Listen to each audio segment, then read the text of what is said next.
Let her have it. And the more you let her have it, the more she'll stop with the antics and stuff. Cause it's like, oh man, like he don't even care. So whatever. You know what I mean? And that's where, by the grace of God, that's where I'm kind of at with most of my co-parents now, where it's just like we ain't even really looking to get a rise out of each other anymore. It's so peaceful here to just like, all right, the kids is old enough, we can communicate through the kids. If it's anything major in the schedule, shoot a little text and leave it at that, bro. Mhm.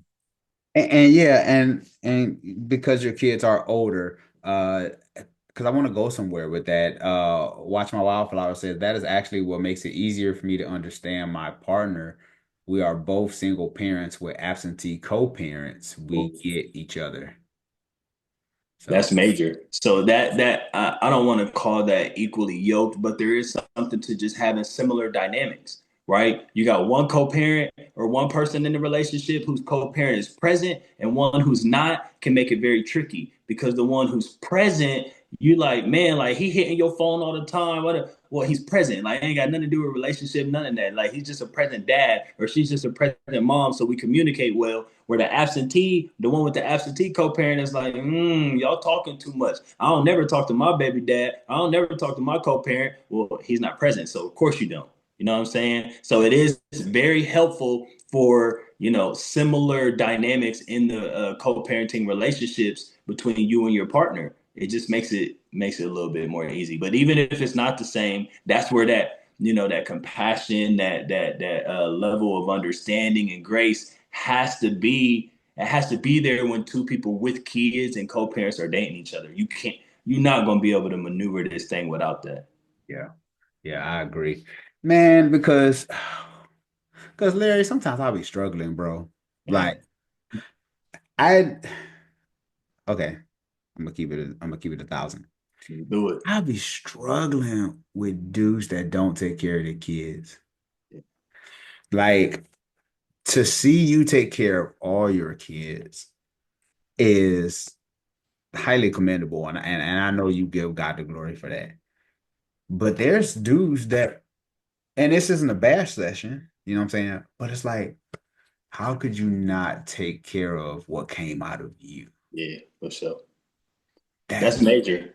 I don't know if you know, but I partner with a nonprofit agency here in the city, and I actually run parent education for men, for dads, right? So I see the whole gamut. I see dudes fresh out of prison, they ain't seen their kids Mhm. in 10 years. I see dudes that unfortunately they fight in the children's services case because they whooped their kid, or they co-parent had their kid in a very unsafe situation, and now they're begging trying to do this case plan so they can get custody instead of their child being in foster care or something like that. So I see it all. I also see that a lot of times, it's unfortunately, ooh, my fault. A lot of times it's unfortunately the mom, the residential parent that's stopping so much. It's innate in every single man I've ever met, even if he's never been around his kids, that he has some kind of desire at some point to be a good dad. At some point. It may have only been for a couple seconds, but unfortunately, if you're not married to your co-parent, we all know all of the power goes to mom. Everything. Residential rights, custodial rights, all of that. And then if you want something, you got to go ask the court, like, hey, can I establish my rights? Can I do the XYZ? Well, if mom gets upset with you because you don't uphold what she thinks is supposed to be the part of the relationship, not the parenting, the relationship, she has the ability to say, hey, yo, you got to move out, you gotta go, and you're not seeing your kid. That's heavy. That's heavy. Then you start adding in child support and all of these other factors. It's actually it's very easy to throw your hands up and say I'm cool on these kids. It's actually harder to stay. I Mm. love my babies. Everybody know how I feel about my kids, but sometimes there are days where I'm like, bro, I just do not want to. I don't want to go back to court. I Yeah, don't want to file another motion for another modification for this X, Y. I don't want to do that. You yeah. know what I'm saying? But then I see their faces, and Mm. then I hear their voices, and then I might see a picture, and it's like, oh, bro. The only reason that I'm in this situation at the end of the day is because I didn't protect my seed. God gave me the power, me the influence, me the tool to be able to bring these kids to earth. You know what I'm saying? Of course, he is the one that, all the thing. But we have the power as men, and a lot of times we be out here just doing whatever we want. And one of the spaces, one of the sins that causes the greatest consequence to everybody is sexual sin. No other Because sin clearly affects the body. oh my gosh, man, like now you got fatherlessness, you got orphans, you got widows, like you got technically all of those things are what we are. Like you got a dad that's not that present, that's fatherlessness. You got a kid whose dad isn't around, that's basically an orphan. You got women out here that are co-parents but were never married, that's low key like a prostitute according to scripture. Like these ladies in scripture that got slept with or taken advantage of, they're like, please just marry me. Please don't do just marry me. Right. But we don't see that. Like it's not like in these co-parenting situations, it's like, oh my God, we had a kid out of wedlock. We need to get married. That's not the thought process. Because 9 times out of 10, when this happens that way, this is a person we know we wouldn't have married anyway. We weren't trying to be with long term. Now we got this baby forever. So I do get the notion of like, dang man, how can a dad not take care of his kid? But there's so many external factors that push that man away. And by the time we see it, it's like, bro, dads just don't care. Nah, he been pushed out the picture. Yeah, thanks for bringing some light on that because I didn't want to make this a bad session, you know what I'm saying? Because I was on that end and I'm, speaking from experience, I was I went through a divorce after 14, almost 15 years. Yeah, And my daughter was like 13-ish, going on 14, maybe 13, 14, maybe something like that. So she was very aware of what was going on. It wasn't like she was a baby. But I remember having to pay child support and alimony, and paying back student loans and having to start back over, like having my own place and you know what I'm saying? All like the moving out, and there was so many different factors, but God still proved to be faithful, man. every Um, time.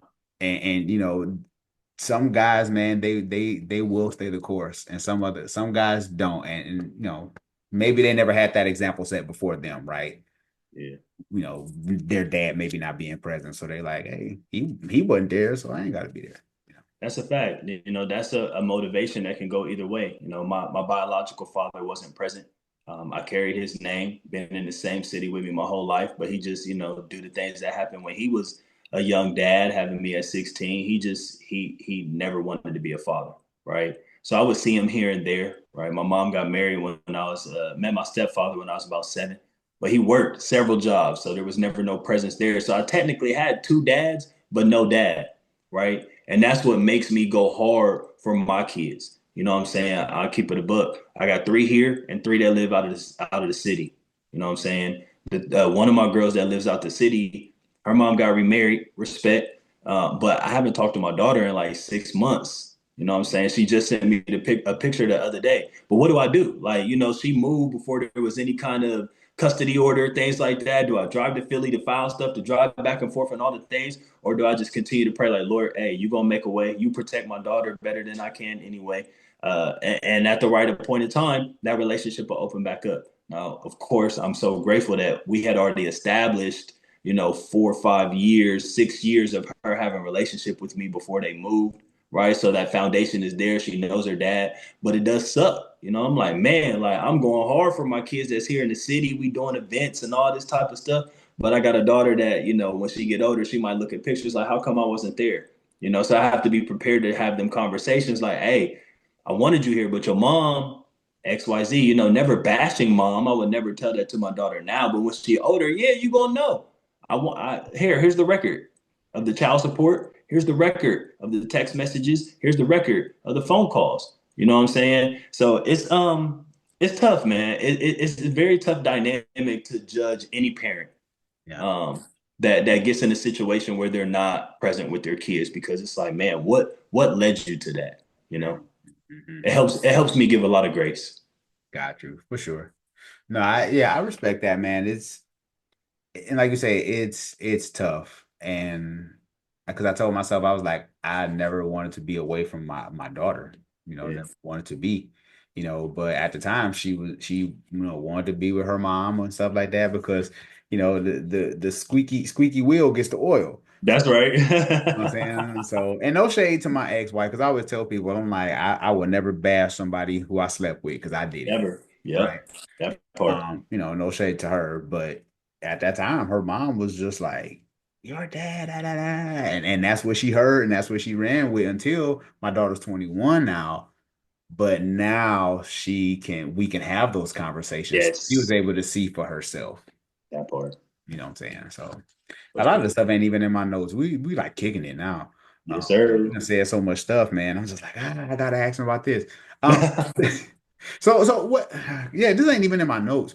What advice do you give to the moms who have, the child for a time, but they using the child as I won't say a crutch, but maybe as a tool Yeah, man. against the father. What are your thoughts on that? Or what do you even see? Like what advice do you give to those dads, man? Yeah, being public about my fatherhood and about my faith, of course, it draws attention. It draws an audience, right? And a lot of the audience, just to be honest, is single moms.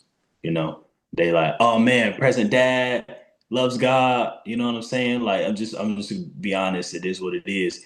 So I'm actually having to have that conversation a lot. And by the grace of God, I get so many women especially, I've dated a couple women who have been like, bro, if nothing else, thank you for helping me to see my co-parent in a different light. You know what I'm saying? Like, sometimes you just don't know until you get a close up view. So somebody getting close to me and hearing some of these stories and seeing like, look, like sometimes some of the things you may think are just normal or okay as the mom, you're not thinking about how that makes a man feel, right? So just sharing just the emotions and the feelings and the heart that is attached to being a non-residential, non-custodial. Who wants to be a non-anything?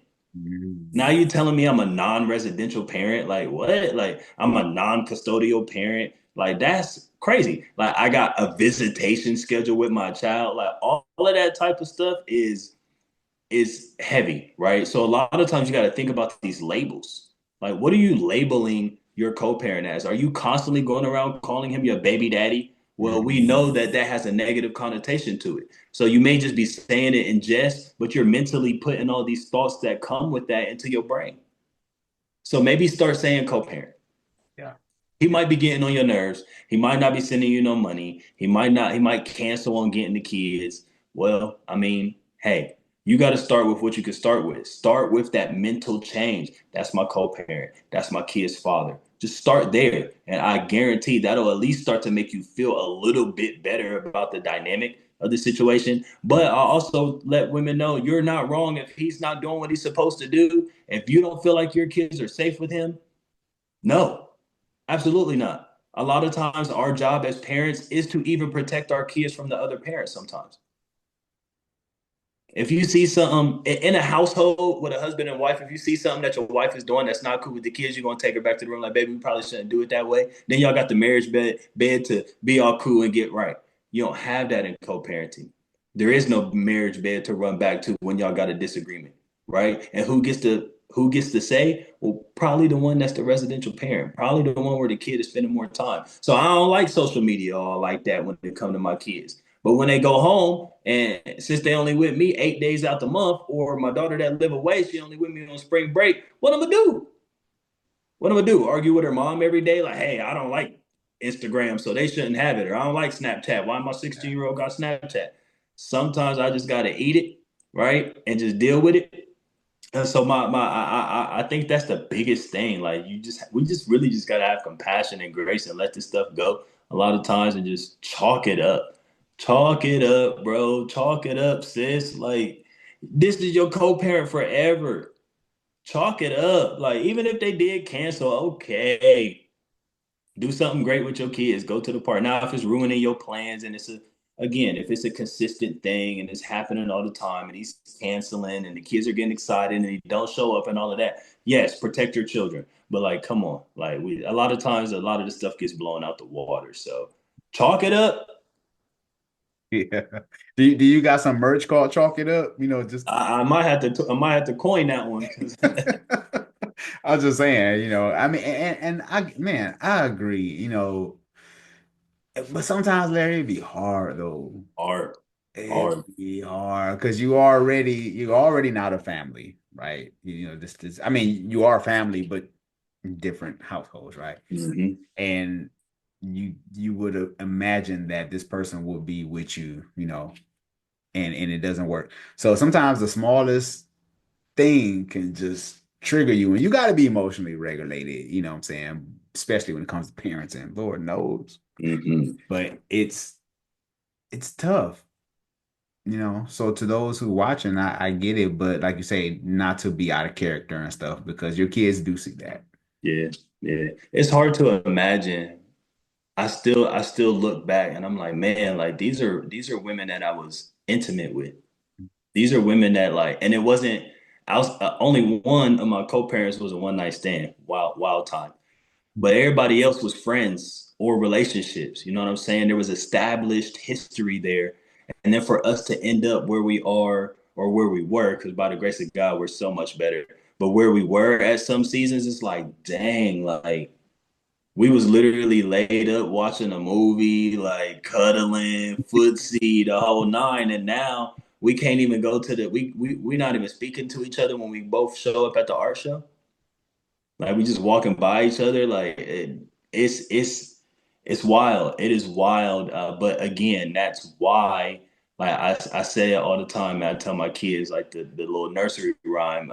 First come love, then come marriage, then come the baby and the baby carriage. Like that's actually like God's ordained design for family. Like we Yeah. think it's just a cute little song, but like no, like that we're telling kids that so that hopefully they understand and will think like, oh wait, okay, first comes love, then comes marriage, then come the baby. Well, if a baby comes through sex, I probably shouldn't do that until I'm married, right? But when we do stuff outside of God's order, man, the consequences, cause for real, the greatest asset that a kid, a human being that we can have is two parents, two healthy parents to be raised in a loving marriage. That's the greatest asset to a human being. The greatest. You know what I'm saying? So when we don't give the kid that, of course, God is like, hey, bro, hey, sis, like daughter, son, there's some consequences to this one. Yeah. And yeah, they be tough. Them co-parenting consequences be tough. Ooh. And the sad part about it is a lot of times most people think they're anomalies opposed to they think they're the exception opposed to the rule. Like that can't happen to me. Bruh. So you think, You know what I'm saying? And then, you know, then the cycle starts all over, man. But I'm, you know, I'm glad this interview was probably one of the most anticipated interviews that I've ever done wow, because of the way you carry yourself.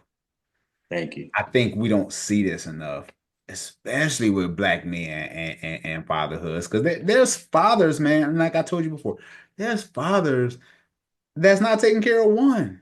That part, You know what I'm saying? So people who are watching this, it can be done.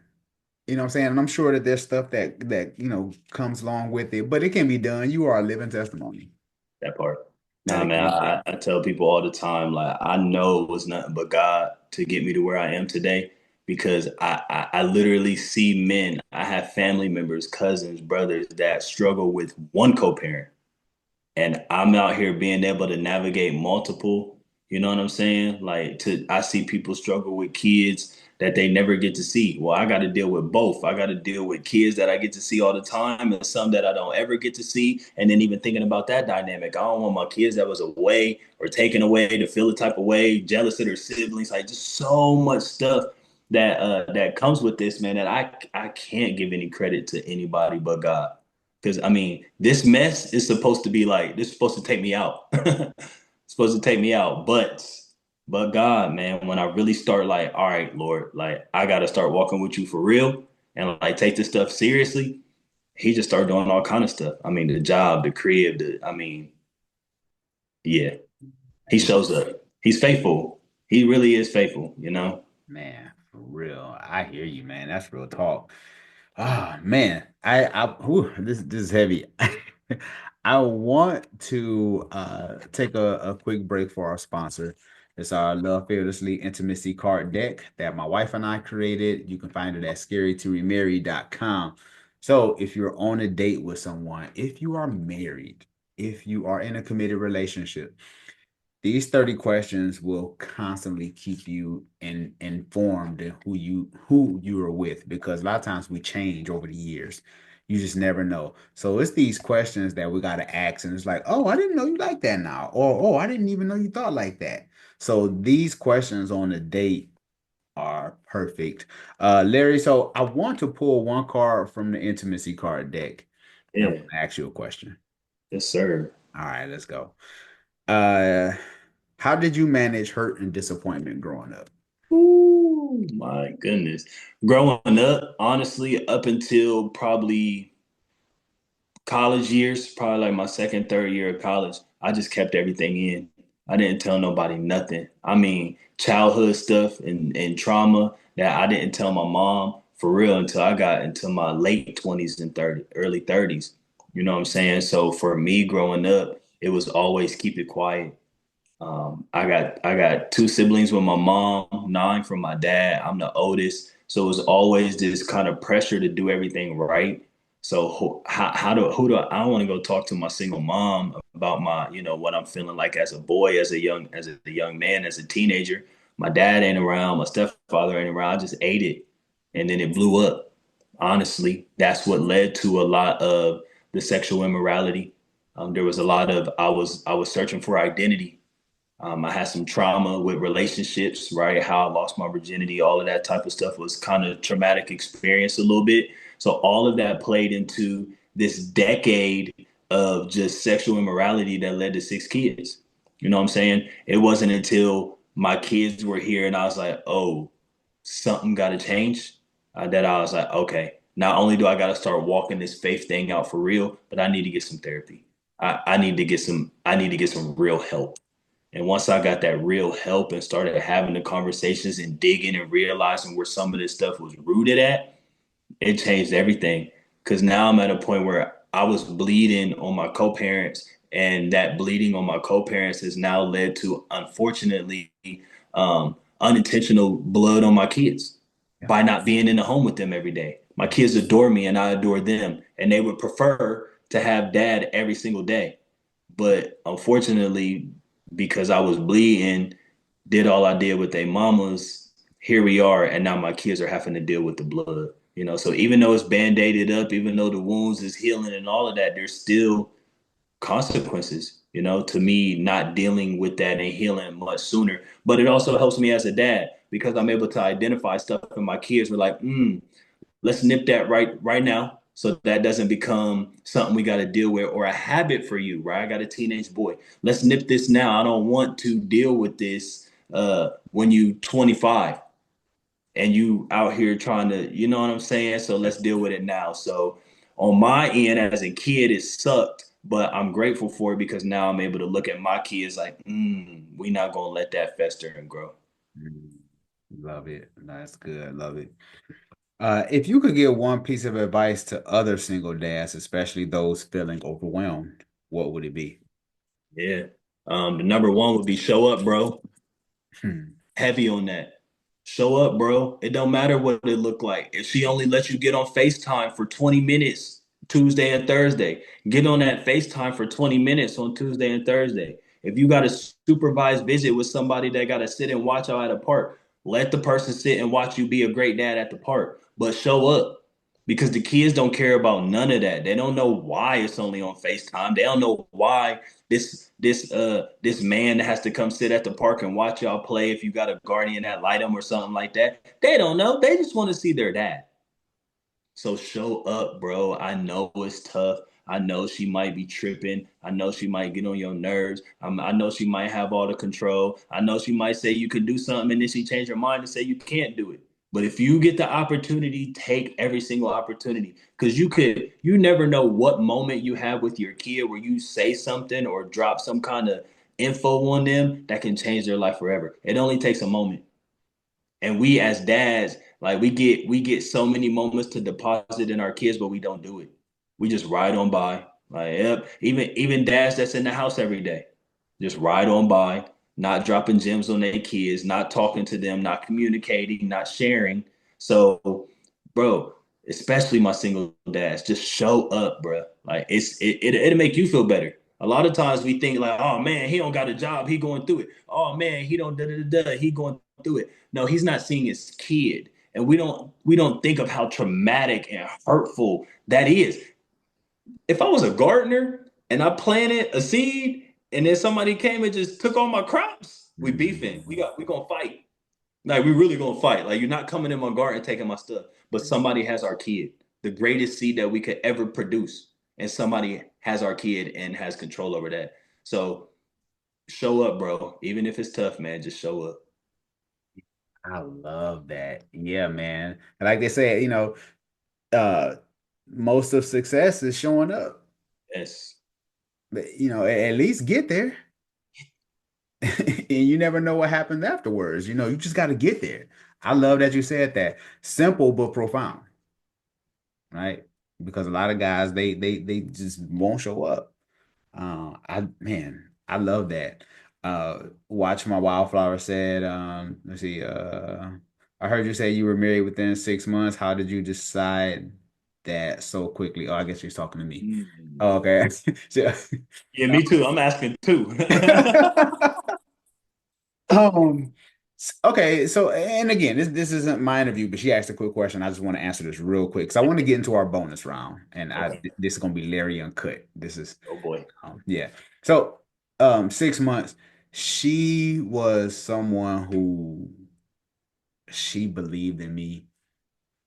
She showed the love of God to me. Um, she was a friend. She was fine too. I mean, fine, she That was part.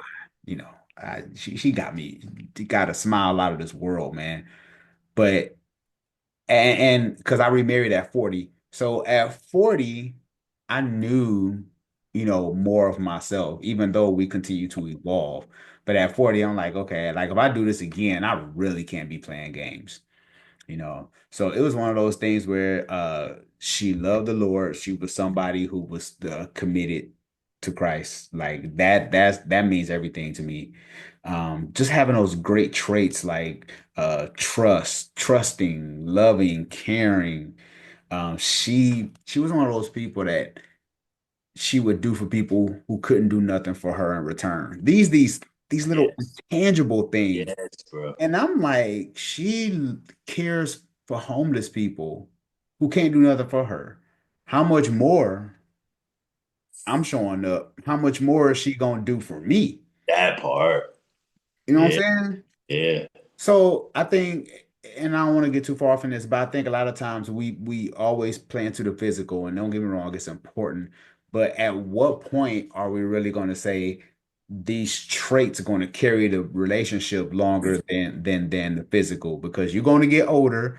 Uh, Michael Jordan is going to land. That's right. You know what I'm saying?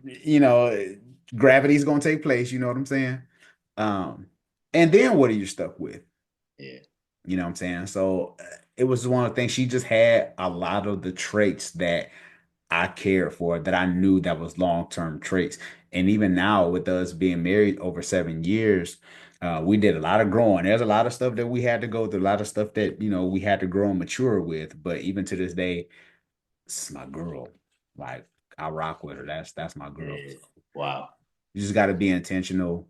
And I would say this real quick. I wanted to remarry and she wanted to get married. Mm. That's huge because Yeah. you could be in a relationship, but somebody like, I don't want to marry you. I just like the benefits. Yep. You know what I'm saying? So, Mm. but but thanks for asking. But yeah. So you go to the YouTube channel. My wife and I did a video on our whole experience on when we dated. So check that out. You'll get all the information there.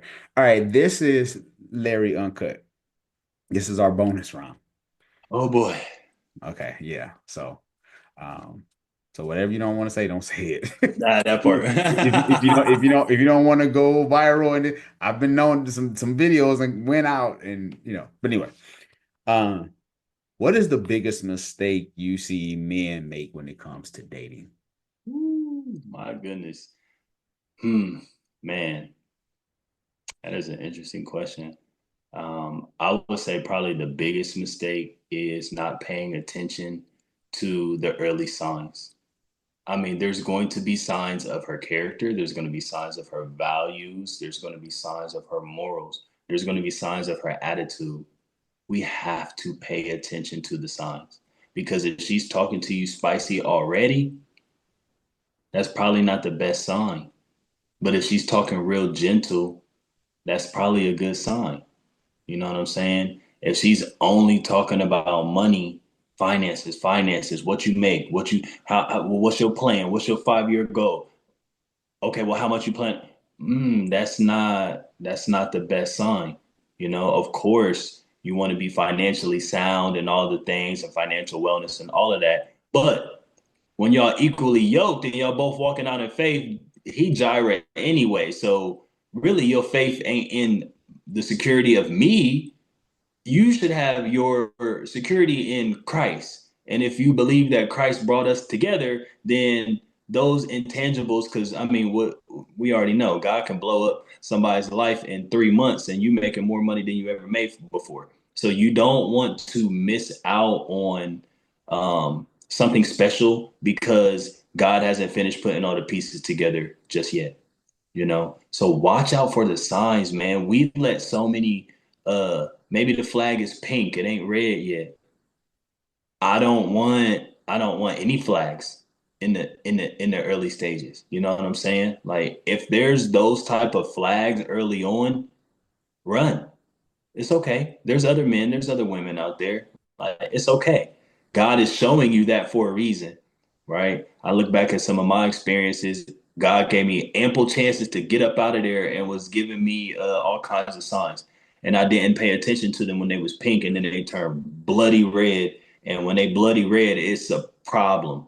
You know what I'm saying? So we got to take the cues that the Lord gives us and be okay with, I know the fear of rejection and letting go and abandonment and all of these terms, right? Let it go. It's somebody else out there. Because when the right person come, you'll know.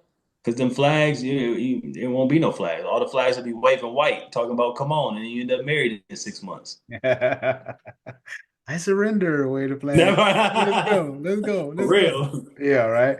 No, I hear you. Yeah, because I think a lot of guys, man, and I know the sisters get caught up in it too, but a lot of time, man, it'd be the physical. It'd be, man, she's so fine. I like everything else goes out the window. But no matter how attractive somebody is, that's somebody else's headache. Or They like, get her away from me. for real. You know what I'm saying? So, but anyway, fill in the blank. My last relationship taught me. Oof. My last relationship taught me to trust her if she says she doesn't want to do it.